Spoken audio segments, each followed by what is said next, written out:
복된 소식 아름다운 소리 AM 1590kHz 시카고 기독교 방송입니다.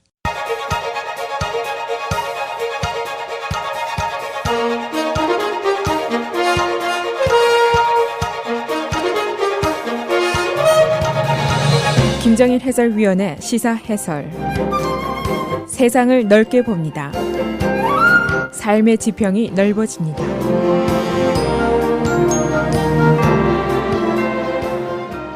지금까지 두 개의 권력이 서로 힘겨루기를 해왔었습니다. 첫째는 대통령의 비밀 유지 권한, 그리고 둘째는 의회의 소환 권한, 이 두 개의 권한이 상충을 해왔는데, 어제 연방법원이 의회의 소환 권한이 우선한다라고 판결을 했습니다. 화이트하우스가 말로 특검 수사 시부터 유크레인 하원 청문회까지 계속해서 주장한 것은 대통령의 지휘 하에 수행한 공무에 대해서 행정부는 비밀 유지 권한을 가지고 있다라는 주장입니다.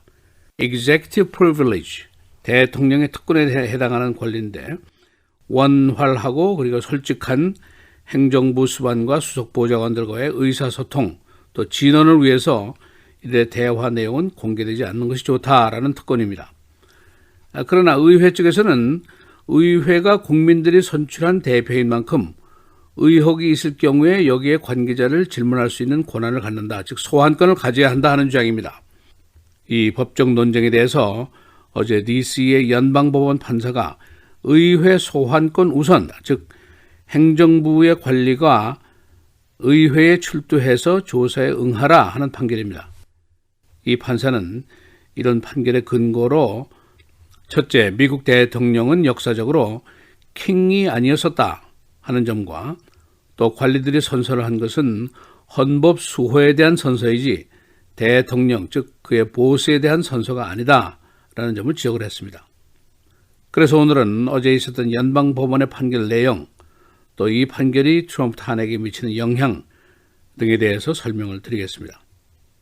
어제의 판결은 말로 특검 조사 시에 벌어진 법적 논쟁에 관련된 판결이었습니다.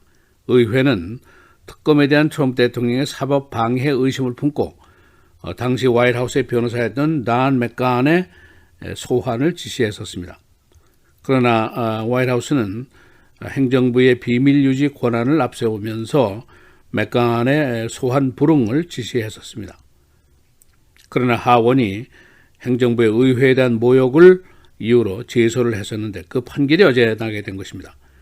장장 120페이지짜리 판결문에서 DC 연방법원의 잭슨 판사는 의회의 소환권이 우선한다, 행정부 직원들은 의회에 출두해서 증언을 해라 라고 판결했습니다. 그 판결 이유는 말씀드린 대로 대통령은 미국에서 역사적으로 킹이 아니었었다, 둘째로 해당자들이 임명시에 선서한 것은 헌법 수호에 대한 선서였었다 라고 이유를 적시했습니다.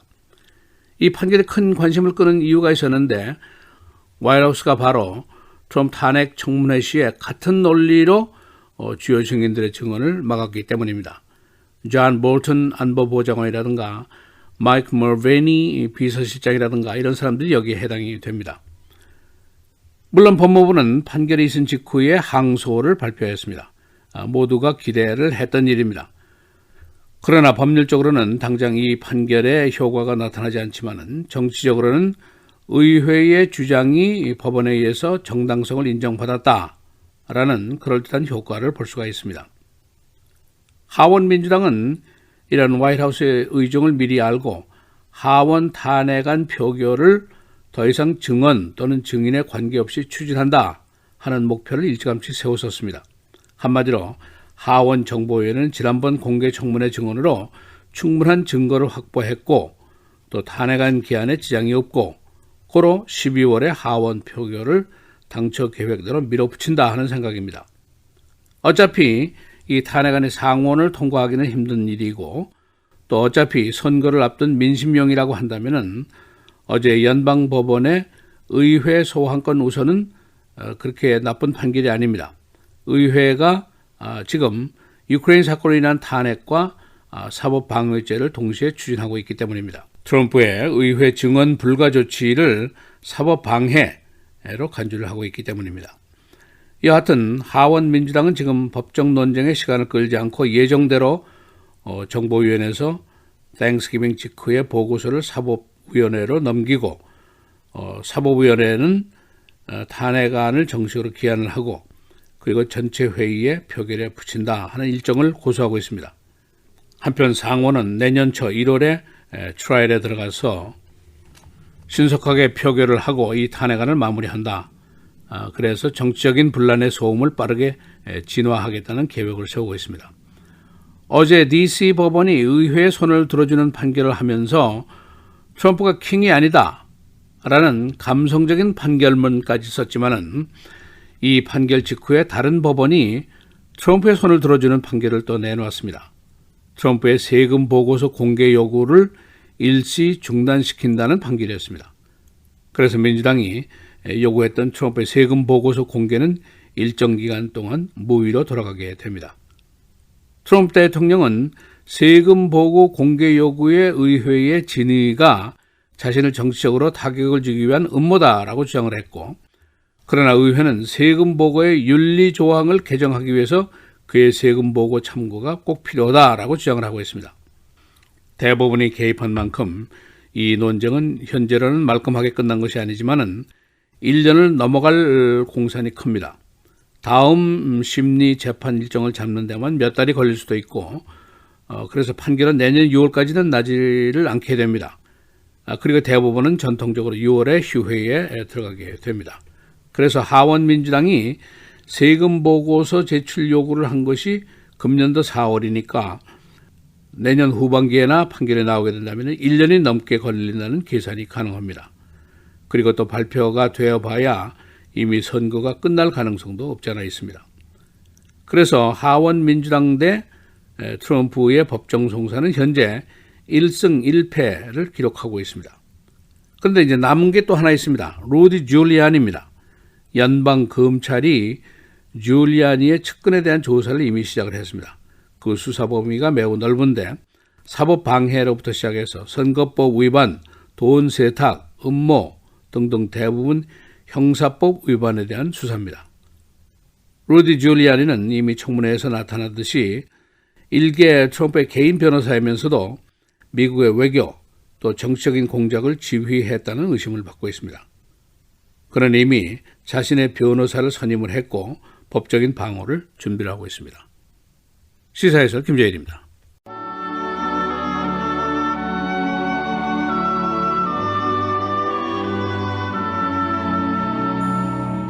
철이 철을 날카롭게 하는 것 같이 사람이 그의 친구의 얼굴을 빛나게 하느니라.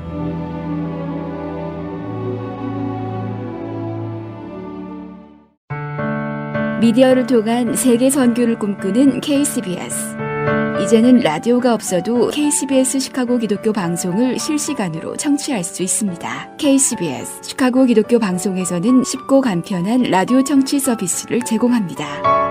스마트폰 애플리케이션 서비스 안내 앱스토어에서 KCBS를 검색해 시카고 다운타운 그림의 KCBS 아이콘을 무료로 다운받아 설치하시면 스마트폰으로 실시간 KCBS 생방송 청취가 가능합니다. 정규 방송 시간 후에는 CBS 기독교 방송이 실시간 방송됩니다. 또한 시카고 기독교 방송 웹사이트 kcbs1590.org에서 생방송 듣기 메뉴를 통해 KCBS 라디오를 실시간으로 청취할 수 있습니다. 김정일 해설위원의 시사해설 방송도 스마트폰 KCBS 앱을 통해 매일 청취가 가능합니다. KCBS 앱의 왼쪽 상단에 위치한 메뉴에서 J킴 뉴스를 클릭하시면 다시 듣기 서비스가 가능합니다. 또한 페이스북이나 유튜브에서도 김정일 해설위원의 시사해설 진행 방송 청취가 가능합니다. KCBS 실시간 청취 서비스에 관한 자세한 사항은 시카고 기독교 방송 전화 847-583-영원구원 583-영원구원번으로 문의하시기 바랍니다. 대한민국 밖에서 더 나은 대한민국을 꿈꿉니다. 재외선거 신고 신청으로 당신의 마음을 표현하세요. 제21대 국회의원 재외선거 지금 신고 신청하세요. 아름다운 선거, 행복한 대한민국 중앙선거관리위원회.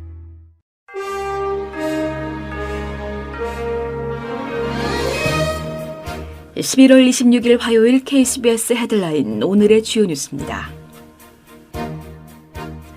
추수감사절을 앞둔 서부에 두 개의 강력한 눈보라가 예보돼 수천만 명의 귀성길이 불편을 겪을 것으로 예상됩니다.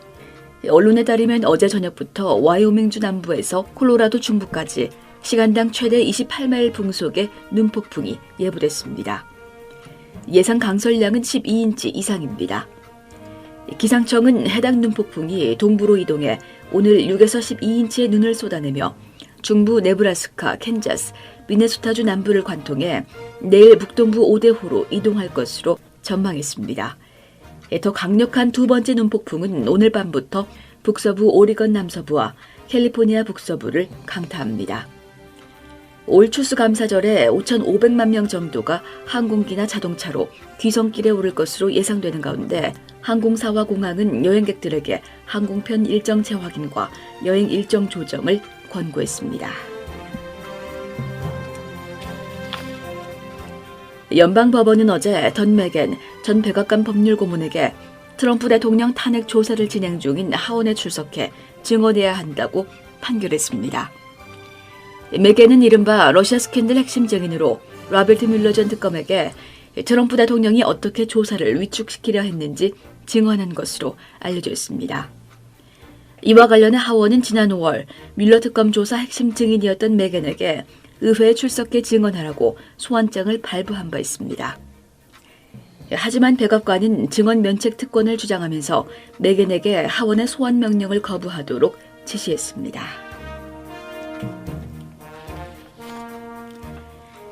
트럼프 대통령이 하원이 요구하고 있는 8년치 납세 내역을 당장은 제출하지 않아도 된다는 연방 대법원 결정이 나왔습니다. 연방 대법원은 트럼프 대통령에 대한 하원의 납세 내역 소환장에 대해 임시 유예 결정을 내렸습니다. 법원은 이 같은 결정을 내린 사유를 공개하지 않았으며 내달 5일 정오까지 트럼프 대통령 측에 정식 심리 요청서를 제출하라고 요구했습니다. 유럽 동남부 발칸반도에 위치한 알바니아에서 현지 시간 오늘 새벽 규모 6.4의 강진이 발생해 최소 13명이 사망하고 최소 600명이 부상을 입었습니다. 지질조사국은 지진이 오늘 새벽 3시 54분쯤 발생했다고 밝혔습니다. 진앙지는 수도인 티라나에서 서쪽으로 19마일 떨어진 곳이며 진앙의 깊이는 6.2마일로 파악됐습니다. 알바니아에서 6.4 규모의 지진은 1926년 이후 93년 만에 처음입니다. 미시시피강이 잦은 범람과 제방 노후 등으로 몸살을 앓고 있습니다. 시카고 트리븐은 오늘 미 대륙을 가로지르는 미시시피강이 홍수 범람과 제방 노후 등으로 주변 경작지가 황폐화하고 있으며 일리노이 남부 커뮤니티가 위협을 받고 있다고 보도했습니다. 이 지역의 15,000에이커에 달하는 경작지는 금년에 수확을 하지 못했습니다. 버플 그로브 살인사건 가해자가 미네소타 병원에서 어제 사망했습니다.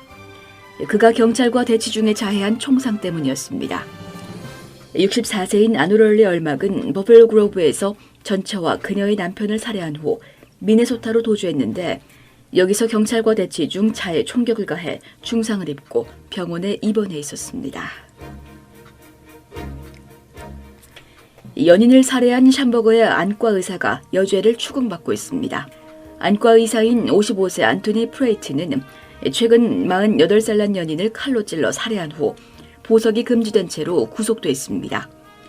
경찰은 그의 아내가 2011년 교통사고로 사망했는데 이 사망도 그의 살해로 인한 것인지 여부를 조사하고 있습니다.